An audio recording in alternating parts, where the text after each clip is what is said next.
Ok, bueno, entonces vamos a ver primero el segundo inciso. Primero leamos el enunciado que nos dice, tenemos un conjunto, un anillo de subconjuntos de ese conjunto y una premedida definida en el anillo. Y bueno, vamos a llamar mu estrellita a la medida exterior generada por la premedida. Queremos probar que si para cada epsilon, eh, bueno, vamos a tomar un subconjunto arbitrario de X y vamos a probar la siguiente afirmación, que si para cada epsilon mayor que cero existe una A en el anillo tal que la medida exterior de la diferencia simétrica de ella es menor que epsilon, entonces E es mu estrellita medible. En términos, eh, digamos, en términos llanos, sin meternos a detalles técnicos, o bueno, una manera de poder interpretar esto sería que si podemos aproximar a nuestro conjunto E por elementos del anillo, entonces el conjunto tiene que ser medible. ¿Ok? Es lo que se está probando, o bueno, lo que se está pidiendo que prueben. Ahora, vamos a ver la sugerencia. Para probar la medibilidad, sugiero que se vayan directamente a la definición de que un conjunto es medible con respecto a una medida exterior. O sea que para cualquier subconjunto B de X, tenemos la igualdad aquí. Sabemos que como toda medida exterior es subaditiva, eh, el lado izquierdo es menor o igual que el derecho, entonces por eso basta con que probemos que el izquierdo es mayor o igual que el lado derecho. Ahora, aquí siguiendo leyendo la sugerencia, dice, la desigualdad es trivial cuando el lado izquierdo es más infinito. Y pues sí, ¿no? Porque el lado derecho es un número real extendido no negativo. Bueno, es un número real extendido, entonces es menor o igual que más infinito, y ahí ya no tendríamos que hacer gran cosa. Entonces supongamos que el lado izquierdo es finito. Y eh, bueno, y después digo, la siguiente afirmación podría ser útil y pido que si la usan, que la demuestren. Que si tienen dos conjuntos F y G, subconjuntos de X, ambos de medida exterior finita, si son cercanos en este sentido, o sea, que la medida exterior de la diferencia simétrica es menor que alguna delta, entonces las medidas exteriores no son tan distintas entre sí. Ahora aquí nada más quiero hacer una observación. El que haya elegido aquí F y G en lugar de E y A o cualquier otra letra tiene una razón. O sea, no porque F y G tengan un significado particular, sino para enfatizar que esto es cierto para cualesquiera subconjuntos de X con medida exterior finita. ¿Ok? Ahora, en, en, en cierto modo, bueno, y de hecho, en cierto modo, hay una manera muy precisa de hacerlo, que es justo uno de los proyectos finales, que es eh, el del artículo del American Mathematical Monthly, y que les dije que Cadets hacía un acercamiento similar. Pero bueno, desde una perspectiva, o bueno, podríamos entender este tipo de cosas, o sea, cuando hablamos de las medidas exteriores de diferencia simétrica o la medida de diferencia simétrica como aproximación. O sea, así como la entendemos en espacios métricos o en Rn, que por ejemplo la continuidad la entendemos como que si tenemos dos objetos muy parecidos y una función continua, entonces la imagen de esos objetos bajo esa función continua tiene que ser muy parecida entre sí. ¿Ok? O sea, igual en términos como muy llanos, la continuidad la podemos entender como la continuidad de una función la podemos entender como una función que lleva puntos cercanos en puntos cercanos. ¿Ok? Entonces, desde esa misma perspectiva podríamos entender esto que estamos diciendo aquí. O sea, al hablar de la medida exterior de la diferencia simétrica. Em, a ver, permítanme cambiar al pizarrón para no hablar al aire.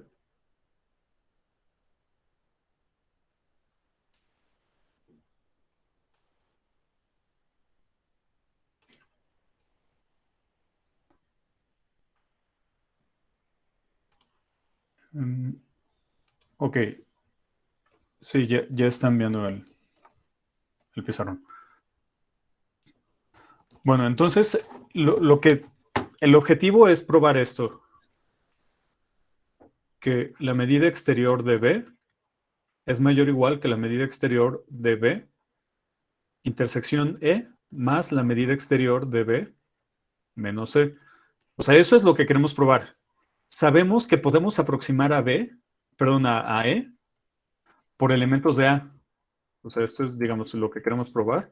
Nuestra hipótesis es que para toda epsilon mayor que cero existe una A en el anillo que aproxima bien a E.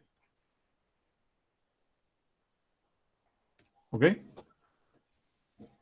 Entonces, para, para probar este tipo de cosas, y bueno, también ya estamos suponiendo que el lado izquierdo es finito, ¿no? Porque en el otro caso ya vimos que no hay mucho que probar.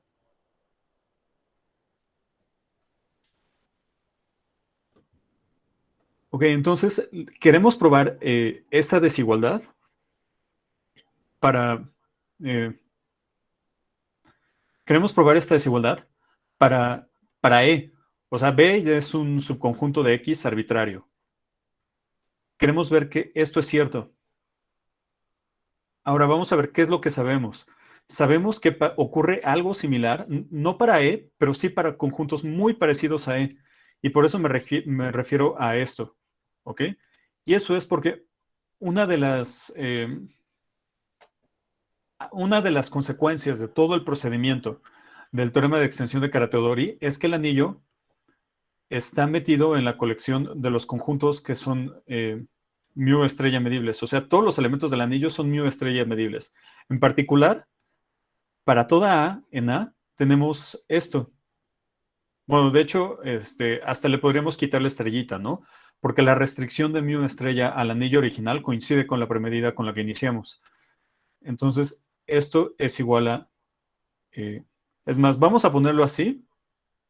Tenemos la igualdad, pero vamos a ponerlo así para hacerlo más evidente hacia dónde voy.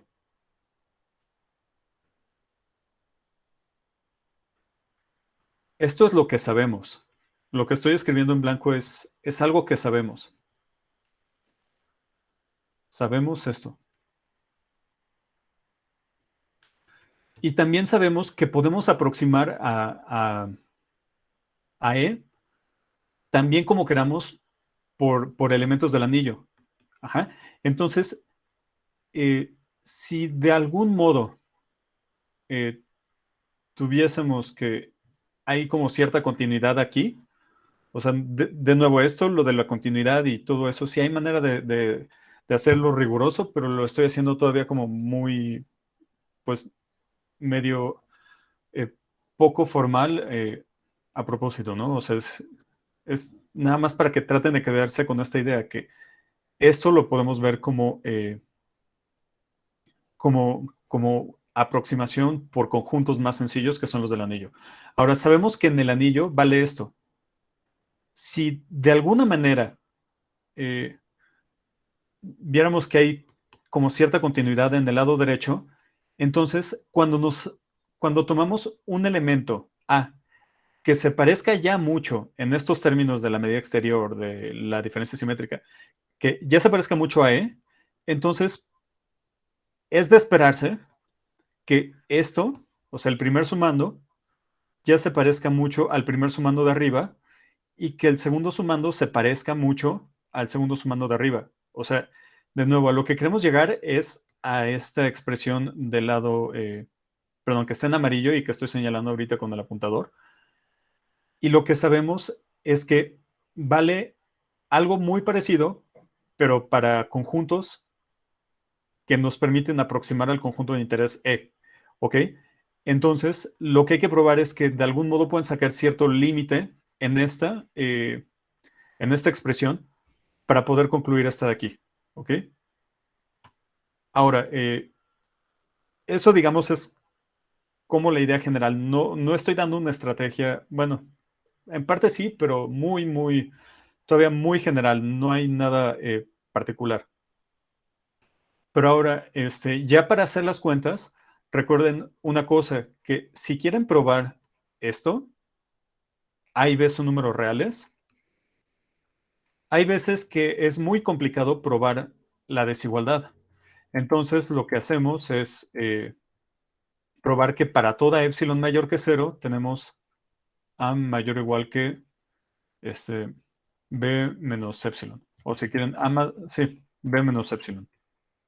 ¿Ok? Es más, si quieren ahí le pueden poner desigualdad estricta. No. Bueno, vamos a dejarlo así.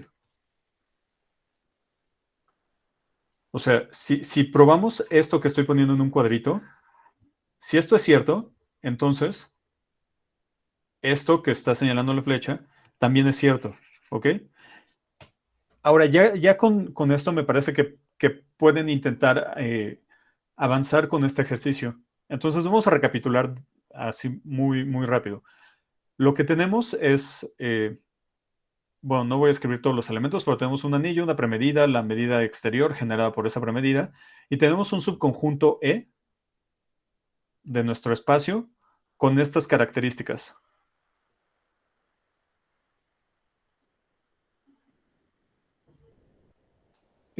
A ver, ahora contesto lo de... Ah, ahora contesto lo de Brian. Entonces tenemos nuestro conjunto de este modo y sabemos que lo podemos aproximar por elementos del anillo, en este sentido.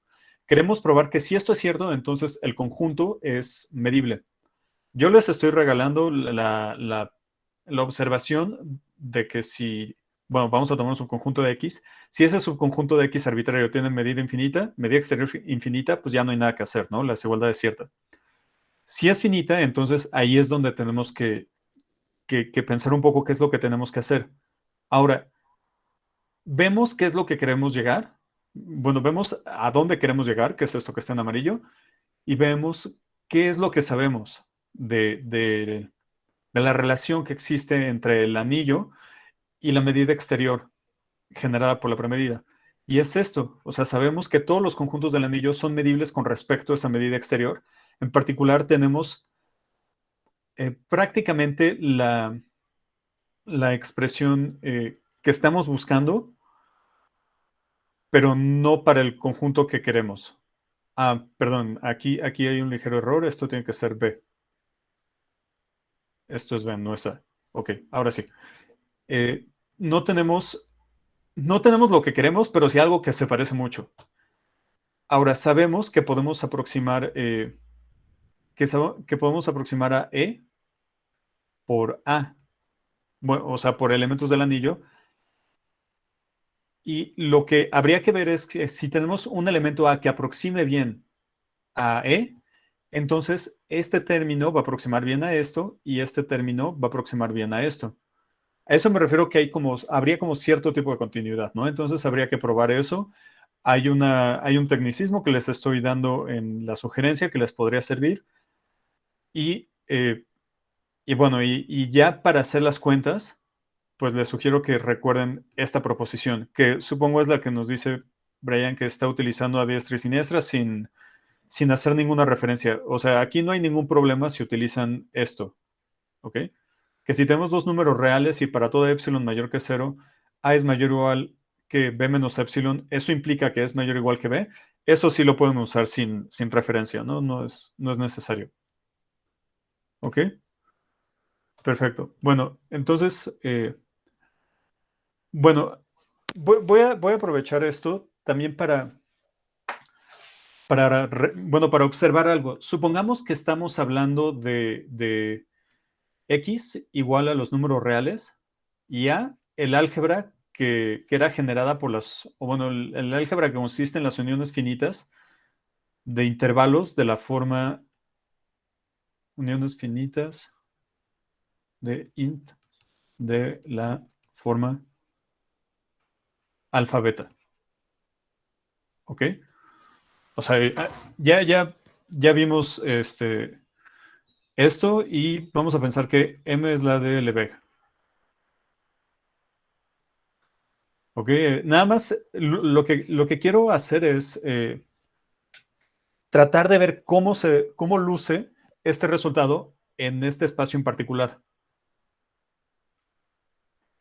Entonces, lo que nos dice este resultado es que si, bueno, en pocas palabras lo que nos dice es que un conjunto Lebesgue medible, pues se parece mucho a una unión finita de intervalos de esta forma.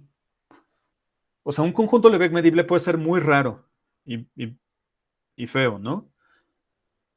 Pero en términos de esta aproximación, pues por muy raro y feo que sea, pues se va a parecer mucho a una unión de intervalos de esta forma. O sea, a la larga va a parecer un conjunto de esta forma. Que bueno, estos son conjuntos mucho menos, bueno, dan menos miedo, ¿no? Uniones finitas de intervalos que esta forma que la noción de Lebesgue medibles. Que bueno, también ya comentamos que los conjuntos Lebesgue medibles pues son un montón, porque involucran a los borelianos, pero también tienen muchos más. Bueno, y bueno, ya que, bueno, voy a seguir un poco el hilo de esta pequeña ramificación de una vez para presentar otro proyecto. Este, de nuevo, lo que estaba diciendo es que habíamos visto esto. La ondita aquí significa que hay una biyección entre ellos. Habíamos comentado esto. No lo probamos, pero lo comentamos. O sea, existe una biyección entre el potencia de los reales y los Lebesgue medibles, y existe una biyección entre los borelianos y los números reales. Eso significa que pues aquí hay muchísimos más que estos, ¿no? O sea, es un resultado de análisis uno que si tenemos un conjunto, existe una función inyectiva de un conjunto al potencia, pero nada más no existe, bueno, por nada más me refiero a que no existe una función inyectiva de este lado, eh, o dicho de otro modo, que no existe una biyección de un conjunto a su conjunto potencia. ¿Ok? Y esto nos dice de una manera muy precisa que sí hay muchísimos más Lebesgue medibles que borelianos. Entonces, pues bueno, una pregunta natural es, ok, y si hay muchísimos más Lebesgue medibles que borelianos, pues tenemos el ejemplo de algún Lebesgue medible que no sea boreliano. O sea, porque aquí nos dice que no tenemos uno, sino que tenemos un montón. Ahora la pregunta es, ok, pues muestren uno. Entonces, perdón, el proyecto que, bueno, ya lo escribí, pero no lo he subido, lo voy a subir al rato que suba la bitácora y todo lo de la clase, voy a actualizar las propuestas de proyectos. Entonces, hay uno que es construir, o bueno, exhibir un conjunto que es Lebesgue medible, pero que no es boreliano. En pocas palabras, lo que se termina haciendo es construir una función f que vaya del 0,1 al 0,2, que sea un homeomorfismo. Bueno, sí, es homeomorfismo, o sea, es continua y su inversa es continua. Es estrictamente creciente. Y algo importante es que si C es el conjunto de Cantor, vamos a tener que la medida de esto es 1. ¿Ok? Eso es algo que hace. Entonces, el conjunto de Cantor lo va a llevar a otro conjunto que, bueno, pues va a ser compacto, ¿no? Porque el conjunto de Cantor es compacto, entonces, pero vamos a pedir que tenga medida 1 y a la imagen, o sea, aquí, le van a sacar un subconjunto, digamos, F, que no es Lebesgue medible, y esto, como va a ser un subconjunto, el conjunto de Cantor va a ser Lebesgue medible, pero como esto no es Lebesgue medible, no es boreliano y por lo tanto esto no va a ser boreliano. Si esas últimas implicaciones no las vieron claras, pues es parte de lo que tienen que hacer en ese proyecto.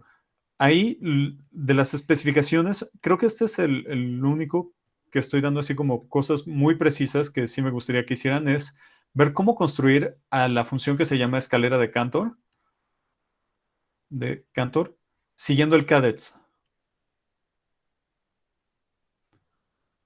les pido que prueben una proposición, o sea que es prácticamente si tenemos dos espacios métricos y una función que es biyectiva, que va de uno a otro, es continua y la inversa es continua, entonces esa función induce una biyección entre las sigmas álgebras de Borel. Eh, eso, o sea, tienen que probar eso y ya el resto de la exposición pueden basarse en el último capítulo del libro de Bartlett. ¿Ok? Bueno, bueno, entonces ya discutimos un poco de las clases, eh, y de esta propuesta de proyecto. Hay otra que, bueno, más en la semana la comento. Bueno, vamos a regresar ya a lo último de funciones medibles con valores en los reales extendidos. Ahora, esto no significa que ya las dejamos aquí, no las vamos a volver a tocar. Ahora, vamos a hacer un ligero cambio de percepción en el sentido de que hasta ahora hemos estado trabajando en espacios medibles o en espacios de medida, ¿no? O sea, estos han sido los contextos en los que hemos estado trabajando. Ahora, en lugar de hacer esto, o en lugar de fijarnos en estos, vamos a empezar a trabajar en espacios de funciones medibles o en subespacios de funciones medibles que tengan ciertas características. ¿Ok? Ese va a ser el nuevo contexto en el que vamos a estar trabajando.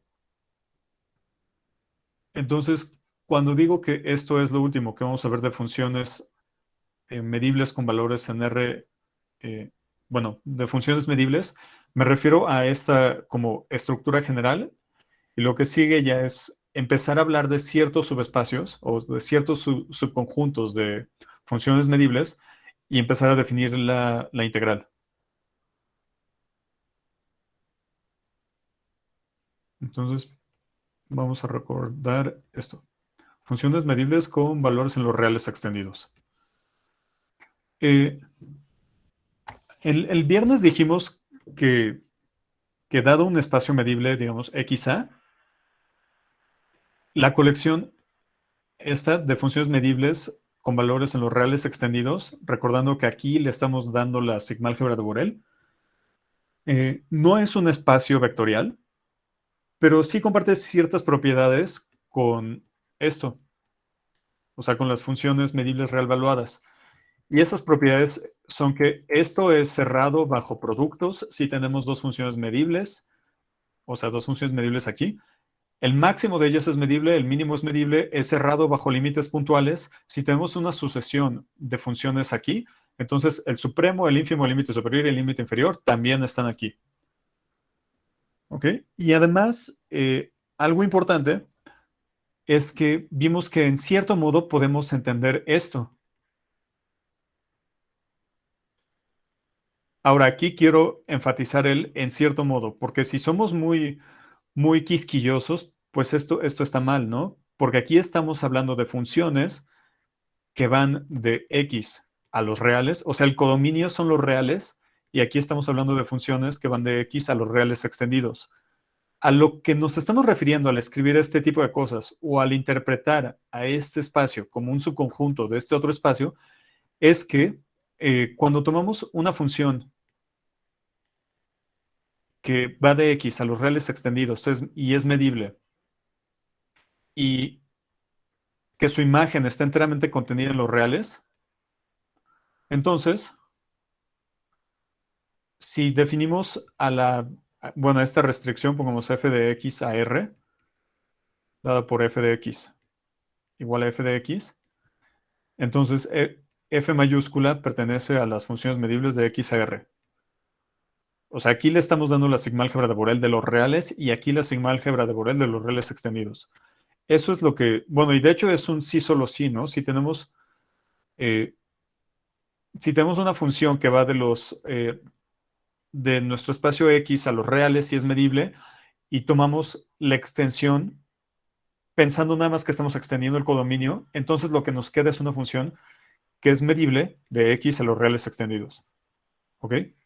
Ahora, aquí es importante que sea honesto con ustedes, bueno, en todo el curso, ¿no? Pero en este punto en particular, y es que aunque realmente no tenemos esta, esta contención por todas las minucias que acabo de decir, pues la verdad como que en general nos vale y siempre lo pensamos así, ¿ok?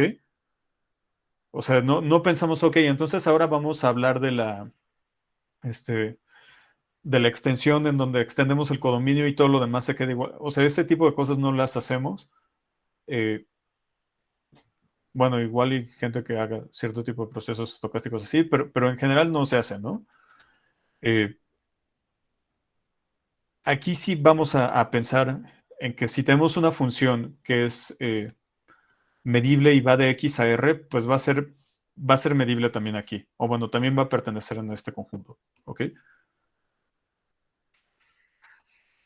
Bueno, ahora nada más para concluir, quiero terminar con un teorema que es, o sea, ya vimos la versión análoga para los reales y realmente este, lo pongo más porque cuando vean otras referencias de nuevo, como el Kohn, el Bartlett, Gravinsky, etcétera, van a ver que el teorema que nosotros ponemos es lo que ellos ponen como definición de funciones medibles con valores en los reales extendidos. Entonces vamos a fijar primero a nuestro espacio medible, o sea, X, A, un espacio medible.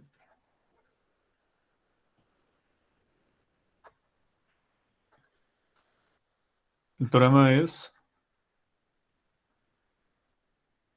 esto. Para f, una función que vaya de x a los reales extendidos, son equivalentes.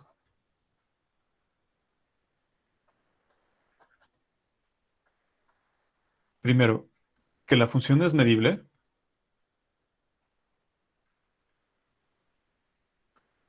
Segundo, que para toda alfa mayor que se, perdón, para toda alfa en los reales, este conjunto, tal vez que f de x es mayor que alfa, es medible.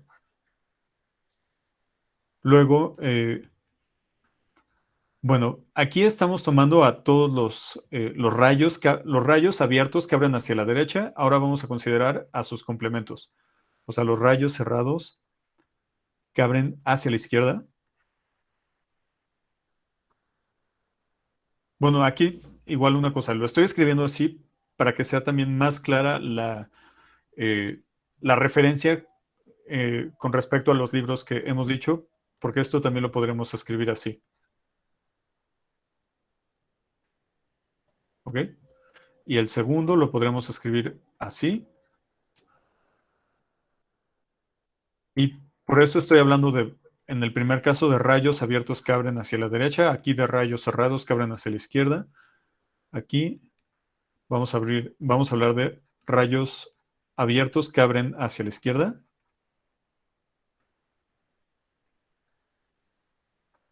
Y finalmente, de los rayos cerrados que abren hacia la derecha.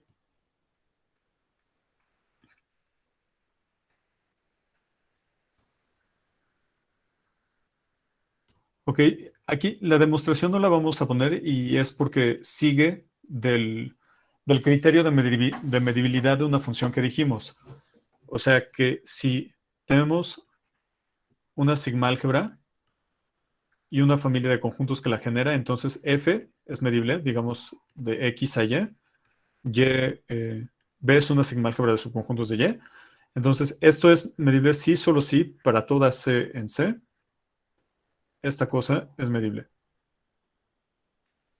¿Ok? Utilizando ese teorema y recordando que la familia de los intervalos abiertos que abren a la derecha y la familia de los intervalos que, bueno, de los rayos que abren hacia la izquierda, ya sean abiertos o cerrados, todos esos generan a la sigma-álgebra de Borel en los reales extendidos. Entonces es una aplicación directa de lo que llamamos el criterio de medibilidad. ¿Ok? Bueno, bueno, vamos a hacer nada más un comentario sobre la restricción de funciones a espacios medibles, porque, o sea, es algo que ya mencionamos aquí, o sea, lo mencionamos aquí, pero también es algo que estuvieron trabajando con Julián en la ayudantía el jueves pasado.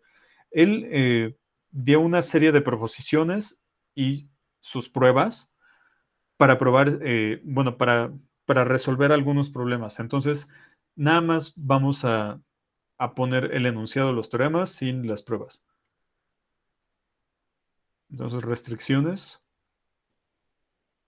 de funciones medibles. Aquí quiero que recuerden una, una cosita sobre espacios métricos. O sea, no lo vamos a usar, pero es nada más para hacer el símil. Imagínense que tenemos dos espacios métricos. Ahora me va a importar más el dominio en esta ocasión. Y tenemos una función de x a y continua. Y tenemos un subconjunto de, de x, no vacío. Y ok, y entonces lo que tenemos es que si a x, perdón, si a lo vemos como un espacio métrico, o sea, con la métrica que hereda del espacio en el que está contenido X. Entonces, la restricción de F a A es continua. O sea, si tenemos una función continua y la restringimos, pues lo que nos queda sigue siendo una función continua. En el caso de las funciones medibles, pues va a ser lo mismo. Solo que aquí no vamos a hablar de restricciones en general, sino vamos a hablar de restricciones a subconjuntos medibles del dominio. Ok, entonces primero, bueno, y para eso un teorema que es importante, en la hoja de la semana pasada lo puse como, o sea, lo puse en términos de una sigmálgebra de Borel y, bueno, sí lo puse en el contexto de espacios métricos y sigmálgebras de Borel, pero la verdad es cierto en un contexto más general y preferí que lo trabajaran así en la hoja para, bueno, para que no se fueran bueno, a espantar y mantener un poco más de la familiaridad con los espacios métricos, que supongo que ya conocen, pero aquí lo vamos a anunciar eh, para espacios medibles en general. La prueba no la voy a hacer, pero es prácticamente lo mismo que vieron con Julián. Solo que en lugar de continuidad, aquí hay que usar directamente medibilidad. Entonces, sean X, B, un espacio medible,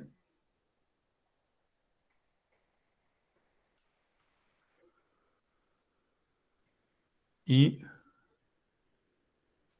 bueno, C, una familia de subconjuntos, tal que eh, B es igual a la sigma-álgebra generada por C, y A, un conjunto medible. Entonces, tenemos que esto, la sigma-álgebra restringida A, que bueno, la definimos de este modo. Ahorita voy a borrar esto, lo voy a poner encima como recordatorio. O sea, esto ya discutimos en algún momento del curso que esto es una sigma-álgebra de subconjuntos de A. ¿Ok? Y es la restricción de B al conjunto A, que se llama. Entonces, la restricción de B a A es igual a la sigma-álgebra generada por esto.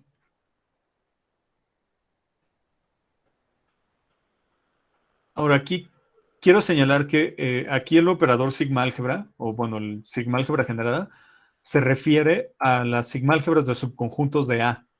¿Ok? Y bueno, mejor pongamos aquí abajo que recordemos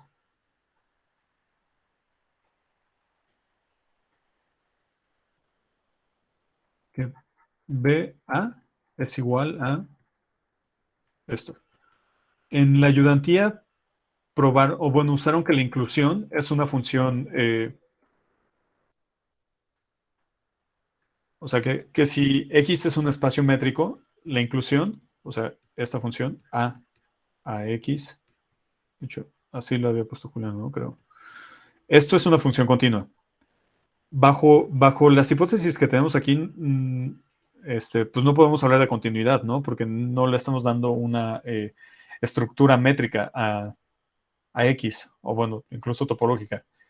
Pero de lo que sí podemos hablar es de medibilidad. Entonces, prácticamente la prueba que hicieron con Julián es válida aquí, nada más con ese pequeño detalle de la medibilidad en lugar de la continuidad, y con eso lo pueden probar. El segundo, el segundo teorema que de nuevo nada más vamos a enunciar es la versión general del criterio que dimos para la medibilidad de funciones que toman valores en los reales extendidos. Esto que les había dicho que si tenemos una función, bueno, nuestro espacio, X y Y, digamos esto, nuestra función f lleva lo rojo en lo rojo y lo verde en lo verde. Eh, lo que decimos es que si tenemos una función medible y estos conjuntos del dominio son medibles, entonces esto es medible y las restricciones correspondientes son medibles. Y el regreso también era cierto, que si tenemos, o sea, aquí estamos viendo a través de f, que si los cachos rojos son medibles en sus respectivas sigma-álgebras, también lo mismo para los cachos verdes, y las restricciones de f a los cachos rojos es medible y la restricción de f a los cachos verdes es medible, entonces la f original es medible. Eso lo habíamos enunciado para reales extendidos, o bueno, no este criterio de los reales extendidos y los reales y más y menos infinito, también lo tenemos en general. Que ahora que lo pienso, bueno, es que no sé, lo he escrito tantas veces que yo no me acuerdo si sí lo vimos o no, pero bueno, no importa, lo escribimos en general. Sean X, A, Y, B, espacios medibles.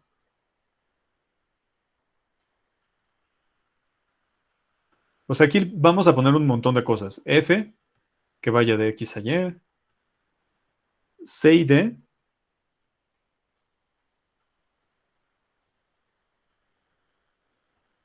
C y D son elementos o conjuntos medibles en el codominio, tales que su unión, o sea, son disjuntos y su unión contiene la imagen de F.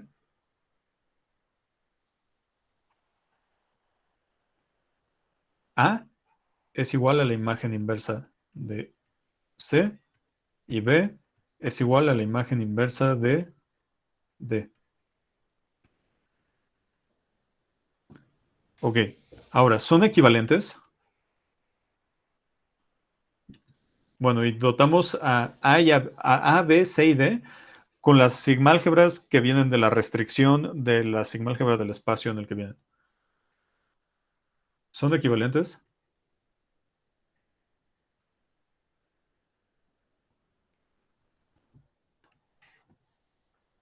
Primero, F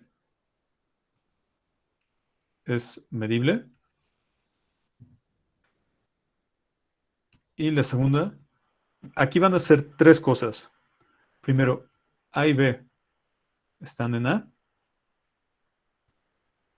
Eh, lo voy a escribir así por cuestiones de espacio y les digo qué significa. Y bueno, de todas maneras, en las notas esto va a estar bien escrito. Y realmente no vamos a utilizar mucho esto. O sea, lo vamos a utilizar implícitamente al hablar de las funciones que toman valores en los reales extendidos. Pero así como tal cual apoyarnos directamente en este resultado, la verdad no mucho. Lo estoy poniendo más para que la exposición esté completa. Entonces, son equivalentes que la función que va de x a y es medible con estas tres condiciones o con el que estas tres condiciones valgan al mismo tiempo. A y B son medibles. La restricción de f que va de A a C es medible, o sea, de A a C. Igual aquí a cada uno le estamos dando la restricción de la sigma álgebra correspondiente, y la restricción de f de b a d también es medible. ¿Ok? Ahora, yo entiendo que esto se podría ver feo, porque son enunciados largos, ¿no? Y hay muchos objetos en el enunciado. Pero realmente lo que nos está diciendo es que si tenemos una función que va entre dos espacios medibles, que está separada en dos, o bueno, que la podemos partir en dos cachos, si cada uno de esos cachos es medible, entonces la función original es medible y viceversa. ¿Ok?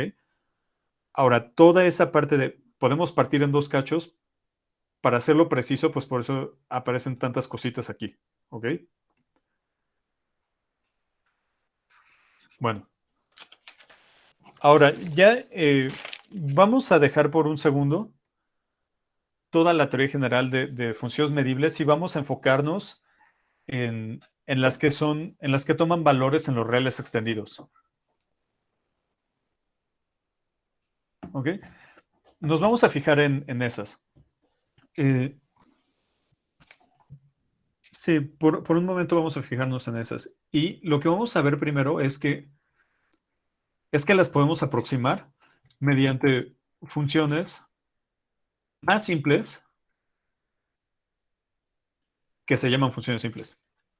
Aproximación de funciones medibles.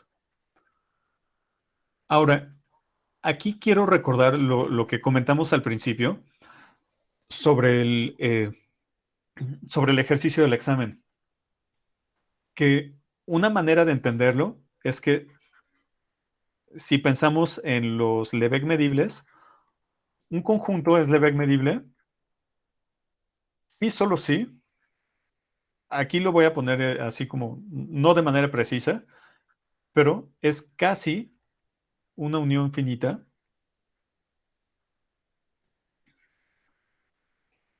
de intervalos de la forma alfa, beta. ¿Ok? O sea, esta fue la reducción, digamos, en los términos más llanos de, algo que podemos obtener del ejercicio 5 del examen. Aquí lo importante es que estamos teniendo un objeto, que es un conjunto medible, que de entrada, pues puede ser muy complicado, pero ok, sí puede ser muy complicado, pero no lo es tanto, y no lo es tanto en este sentido, en el que nos podemos acercar a él mediante objetos bastante sencillos, que en este caso son intervalos de la forma alfa y beta. Vamos a seguir la misma idea o el mismo principio en, con las funciones medibles. O sea, las funciones medibles podrían ser de entrada, pues cosas medio feas, ¿no? Pero, ok, sí pueden ser cosas medio feas, pero las podemos aproximar o nos podemos acercar a ellas eh, mediante funciones mucho más sencillas, ¿ok? Y bueno, esto que acabo de borrar, usualmente, bueno, se le conoce como uno de los tres principios de Littlewood. Eh, bueno, más adelante vamos a mencionar cuáles son los otros dos. Ok, y bueno, también un comentario, esto ya lo vamos a entender así y así lo vamos a pensar, ¿no? O sea, sabemos que estamos haciendo un abuso de notación, pero nos vale y así lo vamos a hacer. Entonces, vamos a empezar fijando nuestro espacio métrico, perdón, nuestro espacio medible, sea quizá un espacio medible. Y de nuevo, vamos a pensar como codominio a los reales extendidos con la sigma álgebra de Borel.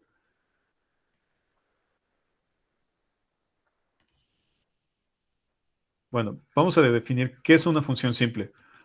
Que, de nuevo, quiero que tengan en mente que lo que vamos a hacer es, no, bueno, sí, casi replicar, digamos, la estructura muy general de lo que hicimos con conjuntos medibles.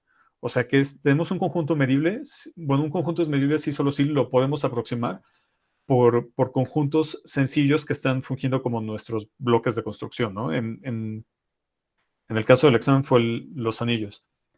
Aquí nuestros bloques de construcción van a ser, o nuestros ladrillos serían estas funciones simples. Entonces, una función que va a ser medible y real valuada, eso también es importante, S, X, R, es simple si,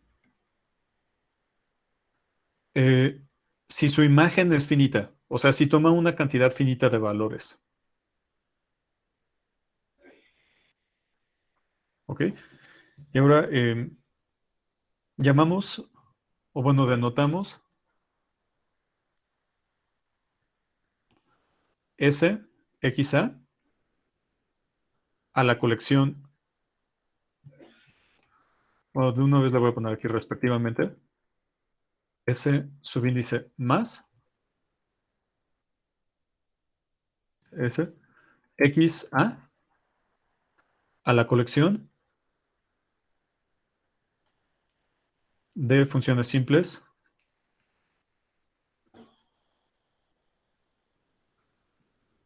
Y cuando le ponemos el más, estamos suponiendo que son simples no negativas.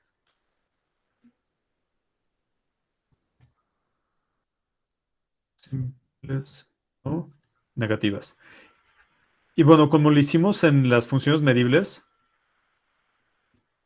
bueno, como hemos estado haciendo prácticamente desde que las definimos, es si la sigma álgebra A está fija o se sobreentiende, la vamos a quitar de la notación. Si no hay riesgo de ambigüedad, no hay riesgo de ambigüedad.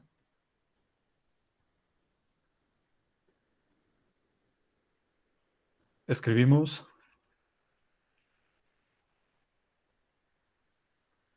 SX y S más X en lugar de SX más, bueno, SXA y S más XA. Aquí quiero señalar que sí estamos, o sea, sí existe la posibilidad de ambigüedad en el contexto en el que nosotros estamos trabajando, ¿no? Porque si pensamos, por ejemplo, en los números reales o incluso en RN, pero bueno, vamos a pensar en los números reales. En los números reales ya le asignamos dos sigma álgebras distintas.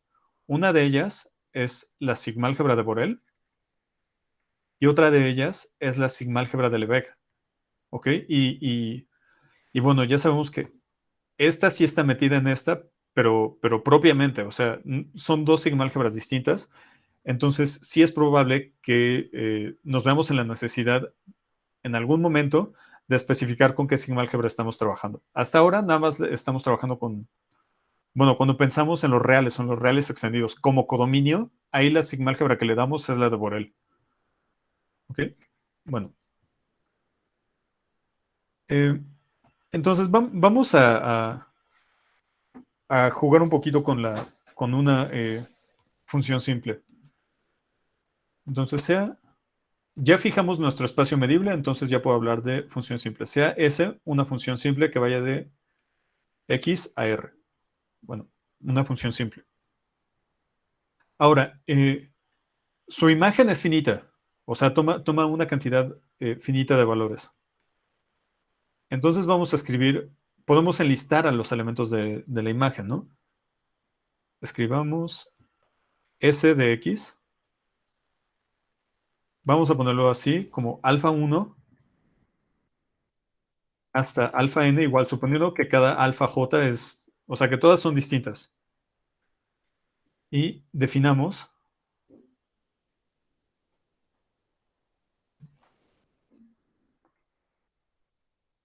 para, o sea, para cada subíndice, para j de 1 hasta n, AJ va a ser igual a la imagen inversa bajo f de alfa j. Ahora, quiero que noten una cosa. El singulete de alfa, bueno, primero, cada alfa j es un número real. O sea, esto es un subconjunto de los números reales. Cada singulete que contiene a alfa j, pues es un boreliano, ¿no? Porque es un conjunto cerrado. Entonces, este conjunto de aquí, sea lo que sea, tiene que ser medible, porque estamos tomando la imagen inversa de un boreliano. Ok, perfecto, es medible. Entonces, tenemos esto.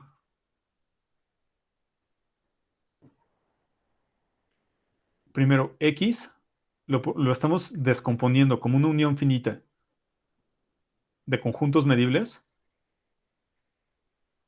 y a S la podemos escribir de este modo, como la suma desde J igual a 1 hasta N de alfa J por la función indicadora de AJ. ¿Sí? Ahora, antes de continuar, bueno, mejor si continuamos tantito, nada más para poner el nombre. Eh, Vamos a ponerle 1. A 1 le llamamos la representación canónica de S.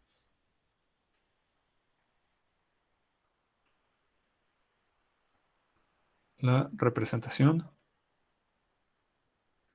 canónica de S. Ahora, ahora sí, antes de continuar, eh, quiero que recuerden un poquito ahí a su primer semestre o cuando hayan llevado cálculo 1. ¿Cómo definieron a la integral de Riemann? O sea, antes de meterse a todos los detalles que sí pueden ser bastante pesados la primera vez que los ven de sumas de Riemann, o sea, antes de meterse a sumas de Riemann, hablan sobre un tipo de funciones que son bastante amistosas, ¿no? Bastante amistosas en el sentido de que no son, pues, o sea, de que son muy sencillas y son las funciones escalonadas. O sea, si tienen un intervalo, digamos el 0,1, y toman una partición del intervalo en subintervalos, o bueno, una función va a ser escalonada si existe una partición en subintervalos, y la función es de esta forma, ¿no? Es constante en cada uno de ellos. Lo que pasa en los extremos, pues realmente no importa. ¿Ok? Ese sería un ejemplo de función escalonada. Y pues toda la teoría que van haciendo de, de- de integración de Riemann se trata de aproximar a las funciones por este tipo de funciones escalonadas. Aquí lo que estamos haciendo es, al menos de entrada, más adelante voy a decir que sí hay un cambio sustancial en la perspectiva que estamos haciendo, pero al menos de entrada lo que estamos haciendo es, en lugar de usar únicamente, bueno, funciones escalonadas, o sea, en lugar de usar intervalos aquí para partir al dominio, estamos permitiendo conjuntos muchísimo más sofisticados, ¿no? Que son los medibles. ¿Ok?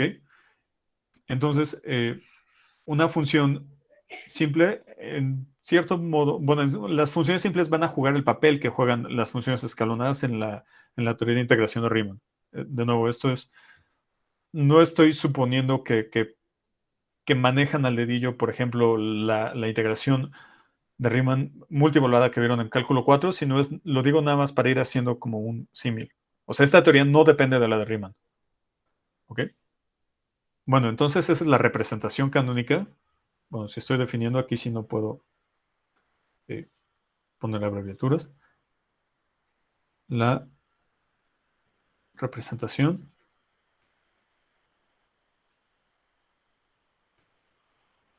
canónica de S. Bueno, vamos a poner un teorema y vamos a probarlo así casi con las manitas para que vean que, en parte porque se acabó el tiempo y en parte porque la verdad sí está bien fácil. Y ustedes van a ver por qué está fácil. Bueno, si S y T son simples y alfa y beta son reales, entonces alfa S más T, perdón, más beta T S por T, el máximo de S y T y el mínimo de S y T. Todas estas son funciones simples. O sea, dicho de otro modo, las funciones simples también tienen una estructura que nos gusta.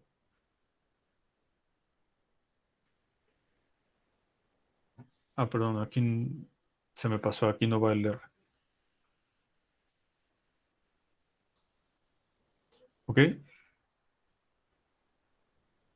Ahora, vean por qué les digo que esto sí lo podemos probar así, casi con las manitas. Vamos a trabajar primero en la suma y la verdad todos los demás se demuestran de manera más o menos similar. Y vamos a escribir la representación canónica de S y la representación canónica de T. BJ, aquí BJ. Entonces, ya sabemos que las funciones medibles real valuadas son un espacio vectorial. Entonces, esto de aquí es una función medible. Y además, para que sea simple, necesitamos que tome una cantidad finita de valores. Pero bueno, la imagen de alfa S más beta T está contenida en este conjunto. AI más BJ, bueno, sobre I y J. Pero ahora, como S es simple, pues estas AI son un conjunto finito y como T es simple, estas BJ son un conjunto finito. Entonces, esto es un conjunto finito, ¿no? Y de hecho, hasta podríamos acotar superiormente cuántos elementos hay lo más aquí. Entonces, alfa S más beta T es una función medible que toma una cantidad finita de valores, por lo tanto es simple. Las otras se prueban de manera más o menos similar. La medibilidad ya la tenemos porque sabemos el resultado correspondiente para funciones medibles real valuadas. Y para probar esto, o bueno, para probar que asumen una cantidad finita de valores, pues pueden basarse en la representación canónica de ambas. ¿Ok? Bueno, hasta acá lo dejamos y la próxima sesión lo que vamos a ver es que podemos aproximar primero cualquier función medible no negativa con valores en los reales extendidos por funciones simples. Y bueno, para cada función medible no negativa va a existir una sucesión no decreciente de funciones simples que converge puntualmente a nuestra función medible. Y además, si la función es acotada, la convergencia va a ser uniforme. ¿Ok? Y bueno, vamos a poner como tarea generalizar ese resultado quitándole la hipótesis o la condición de la no negatividad. ¿Ok? Bueno, entonces hasta acá lo dejamos. No sé si tengan alguna duda.